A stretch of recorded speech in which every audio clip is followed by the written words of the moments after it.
क्या आप जानते हैं कि बिहार में चुनावों के लिए पहले चरण का नामांकन खत्म हो चुका है और दूसरे चरण के लिए नामांकन आखिरी दौर में है। लेकिन नामांकन के दाखिल होने के साथ ही नेताओं का एक नया घोटाला सामने आया है। ये घोटाला है उम्र का। किसी की उम्र फास्ट फॉरवर्ड हो गई है तो किसी की रिवर्स मोड में चली गई है। समय के चक्र से खेलते बिहार के नेताओं पर देखिए हमारी एक खास पेशकश, नेताजी का हलवा।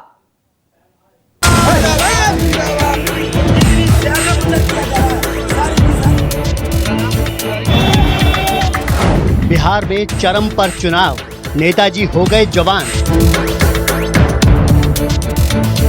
साल बीतते गए, नेताजी की उम्र छोटी होती गई।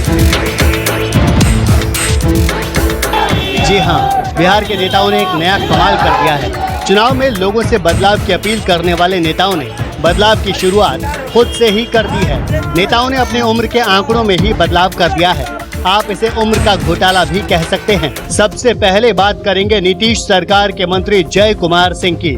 जेडीयू उम्मीदवार जय कुमार सिंह 5 साल में 10 साल बड़े हो गए। जय कुमार सिंह 2015 में 46 के थे, जबकि 2020 में 56 साल के हो गए। बीजेपी उम्मीदवार ज्ञानेंद्र सिंह ज्ञानू ने भी ऐसा ही कमाल किया है। ज्ञानू की उम्र 5 साल में 10 साल बढ़ गई है। ज्ञानू 2015 में 51 के थे, जबकि 2020 में 61 साल के हो गए। इन नेताओं से अलग जेडीयू उम्मीदवार सत्यदेव सिंह ने नया कारनामा कर दिखाया है। अरवल के कुर्था से जेडीयू के उम्मीदवार सत्यदेव सिंह की उम्र 9 साल कम हो गई है। सत्यदेव सिंह ने अपनी डेट ऑफ बर्थ 20 जून 1950 बताई है। इसके अनुसार उनकी उम्र 70 साल होनी चाहिए, जबकि उन्होंने एफिडेविट में अपनी उम्र 61 साल लिखी है। हालांकि ये गड़बड़ी क्यों हुई, इसके लिए सत्यदेव सिंह ने तर्क भी दिए। हमारा वोटर लिस्ट में उम्र है 61 इयर्स, तो हमने नॉमिनेशन पेपर पर 61 इयर्स लिखा। यही है उम्र का अंतर का मतलब। नामांकन के एफिडेविट में घोटाला करने वाले नेताओं की कमी नहीं है। जेडीयू उम्मीदवार रामानंद मंडल 5 साल में 8 साल बढ़ गए। आरजेडी विधायक सरोज यादव की उम्र कम होती जा रही है।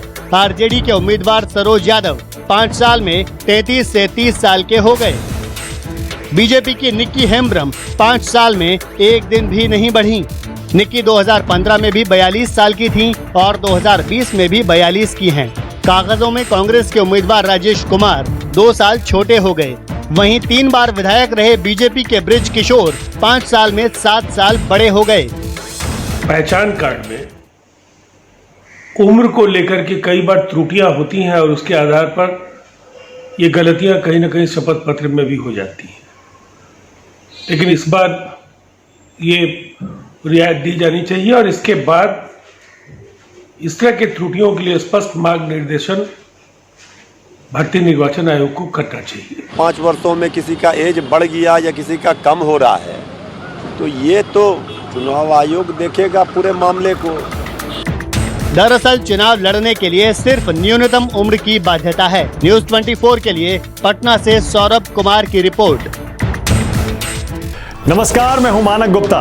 अगर आपको हमारा ये वीडियो पसंद आया हो तो इसे लाइक और शेयर जरूर करें और हाँ, हमें सब्सक्राइब और फॉलो करना ना भूलें ताकि आप देश और दुनिया की कोई खबर मिस ना करें।